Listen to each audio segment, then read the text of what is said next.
What's up guys, NepentheZ here and welcome to Draft to Glory episode 11. In the last 5 episodes we've got to the final 5 times, I think, winning 4 of those and losing 1. Maybe it's the last 4 episodes we got to the final 4 times, winning 3 and losing 1. I can't remember. Anyway, I've sold everything in the club except what you see on the trade pile right now. There's a few things on the trade pile that I'm trying to get rid of. They should hopefully sell for pretty much max price, which is going to put us up to somewhere around 315 to 320,000 coins, which is pretty damn good, considering we've only played 35 games and we started with absolutely nothing. Now, before we get into this video, if you could drop a thumbs up, it would be much appreciated. Let's try and get Draft to Glory over 10,000 likes. That would be much appreciated. And since episode 10, when I asked about what I should do with the packs, the video hasn't gone live on YouTube yet as per recording this, so I don't know what your answers were. So at the end of this episode, depending on whether or not we win it, I might save the 50k or 100k pack if, of course, we get one. I've been a bit, I don't know, I've been a bit lucky, I think. Oh, nice Captinos. I kind of want to go with that Suarez. 91 rated Suarez, 90 shooting, 83 pace, 90 dribbling. I think it'd be a good way to kind of kick things off, and that's exactly what I'm going to do. I'm going to go with Suarez. But yeah, I think the fact I've got to the final 4 or 5 times in a row, I feel like I'm going to get shat on eventually. So I feel like a loss could be coming for Team Sweat. No one there helps us. I could go Balassi for the 5-star skills. Could go Felipe Anderson, Brazilian, just in case we get Brazilian links there. However, I kind of want the Barca links, really. We go Vea there. Let's get a Barcelona centre mid. Let's get an Iniesta. Oh my God. Iniesta is there, and we are going to take him. But Inform De Bruyne and Inform Parejo are also there. Marquisio as well, and Cesc Fabregas. But we're going to have to take Iniesta. Now, normally I would shy away from Iniesta, but after the goal he scored against Real Madrid last night, which will obviously not be last night by the time you're watching this, he deserves a spot in the team. He just absolutely deserves to be in there. He played fantastic, and we are getting some great players here. We get Inform Ginter, not interested. Lichtsteiner's got a good card, not really interested. We're going to go with Carvajal over Danilo. Not only has he got better defending and physical, and better dribbling, I know he's got worse passing, but he links better with Iniesta than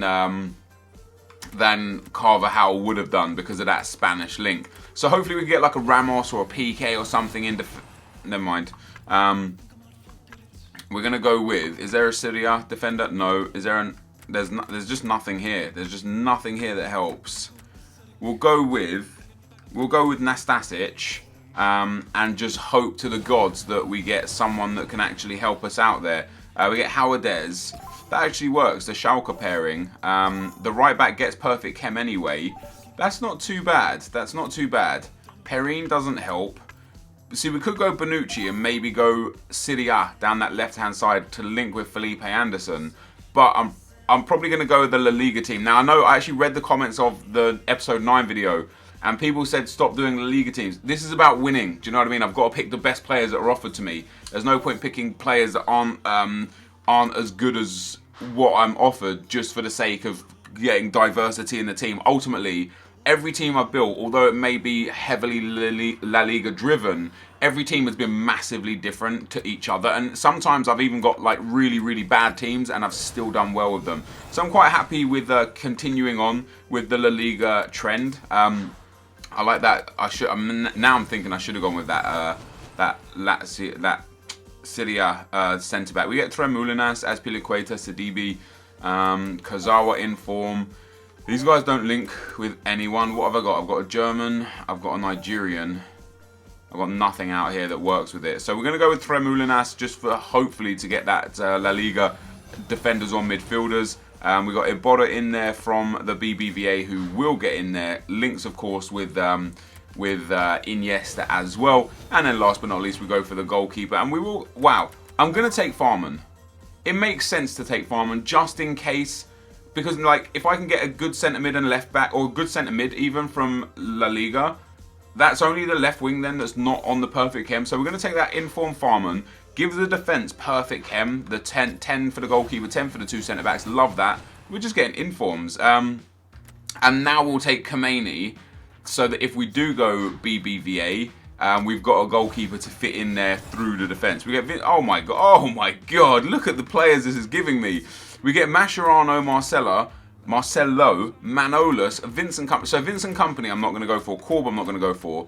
Manolas is interesting because I didn't take a left back, did I? I want to see. I kind of want to go Marcelo. I'm tempted to go Marcelo and play him off Chem if we can get another BBVA defender. I could go with Mascherano. I just don't really like short defenders. 5'9", not interested in. Marcelo also 5'9". That doesn't make any sense, does it? 7 Chem Marcelo, I think, would be better than 10 Chem Mascherano. That's what I'm going to go with, and that's what we do go with. And we get another defender in there. We get Rami or Koke. Rami's got to be the one because of the centre-back pairing. He also gets, obviously, that solid link with Tremoulinas. And now we can link up these boys here.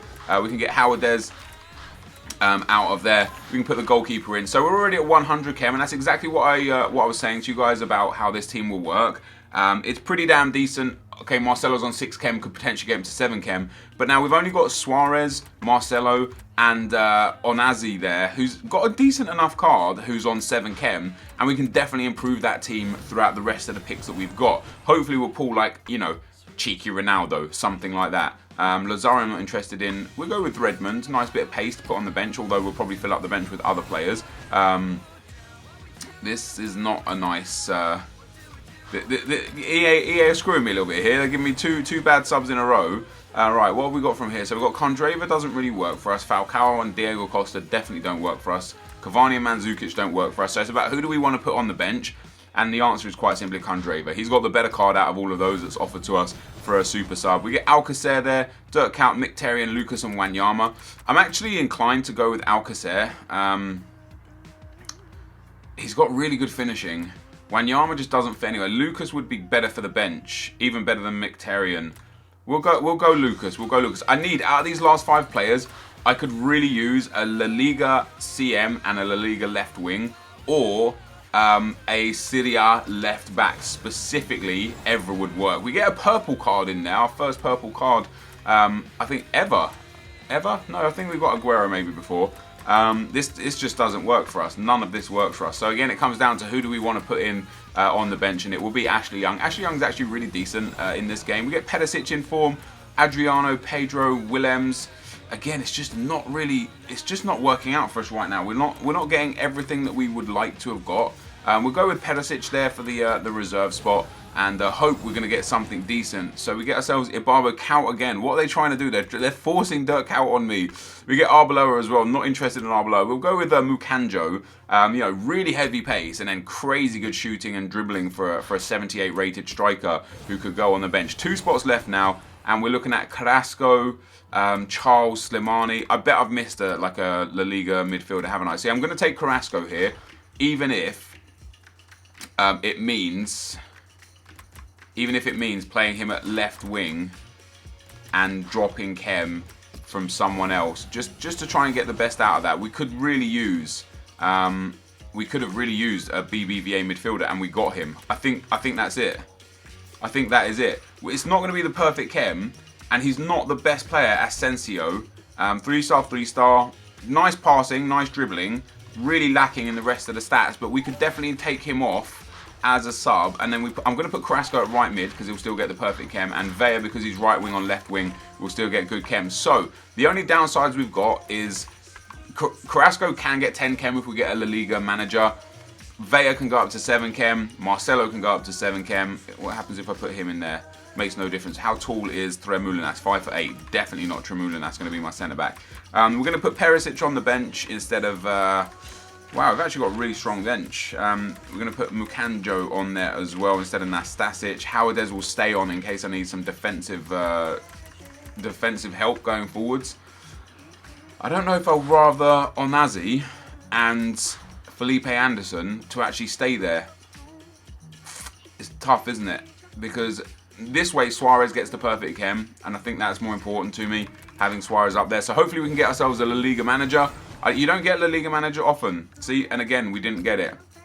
We need to improve Marcelo, Carrasco, and Vea. So I need a Brazilian, a Belgian, or a Mexican manager. So we're going to go with the Brazilian manager just to give Marcelo that 7 chem boost. That puts us on to a 183 for the full team. Not bad at all. Could be worse, could be better. If I did manage to get myself like a Ronaldo or something out there for that left wing, would have been a hell of a lot better. But we've got some good players to bring on. Lucas, Candreva, Callejon. Pedicic's card looks absolutely phenomenal. Howardez as a spare centre-back, Mukanjo and Farman. I don't need Farman on there. We're going to put Felipe Anderson on there instead. Bang. So there we go. That's our bench, guys. That's our team.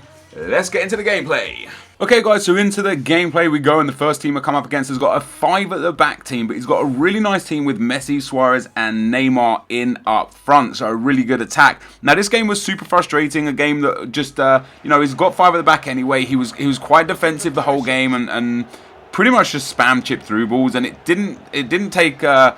It did take long to get the breakthrough. I got a really lucky penalty there. I don't personally believe that it was a penalty. You know what penalties are like in this game. But what was most frustrating about this game and all the games you're going to see in today's video is I had problems with lag and problems with getting games. It took me about 20 minutes just to get the first game of constantly backing out and going back in, restarting FIFA, restarting my console. Eventually I got a game, and I did score the penalty with Suarez there that gave us the 1-0 lead and eventually the 1-0 victory in this first game. But yeah, it's one of those days where even when you get 3-bar connection when you match up with your opponent, it's still laggy, and that was frustrating. But we did manage to get the victory, as I said, 1-0, very boring game, very boring scoreline. Not too many chances were created because of how both teams were playing. It was quite an attacking game from me, but unable to penetrate. And into the second game we go, and yet again, just another one of those games that was just super laggy. Even though it was a 3-bar connection, the guy actually has a really nice team with that purple Ibra and inform Royce up front, and it wasn't until the 25th minute, and you can see the lag on the screen here with the clips where it's coming through. It wasn't until the 25th or so minute that we got ourselves a corner. I had a few corners already before this, and he kept coming short, blocking the short corner, so I thought, let me try whipping this one into the box. Got the header on it with Carvajal, hit the bar, back off the bar, falls into Suarez's path, and Suarez pops it in the back of the net. And 10 minutes later, we get into the box again from a corner, but this time the game disconnects. So as I was saying, you know, the lag is a bit Blair. Carvajal gets in the box, I get super lucky, and looks like I'm going to win the ball back there and potentially have a shot on goal.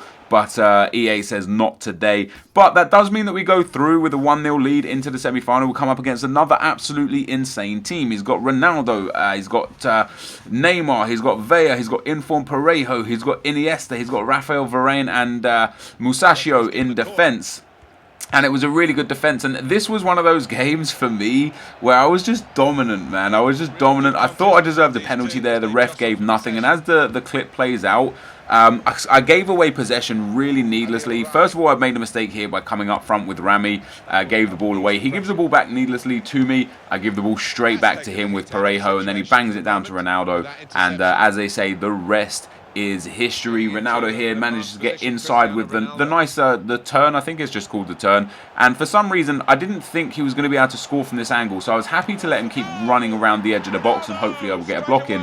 But he puts in a really good shot and scores the goal that goes 1-0. Eventually though, I did manage to create my chances. We get in the box with Iniesta. I do get a penalty this time, and what happens from this penalty is outstanding. Not only do I fuck up the penalty, but I fuck up the penalty massively. He falls over and the ball goes over the bar. And at this point, 22 minutes in, this guy actually played really defensively here. I don't think he was on par of the bus, but I definitely think he was on ultra defensive, and he just played out the game as most people would when in the semi-final of the draft looking to get into that final. So 3 1-0 games in this episode, guys. I won 2 of them. I lost in the semi-final.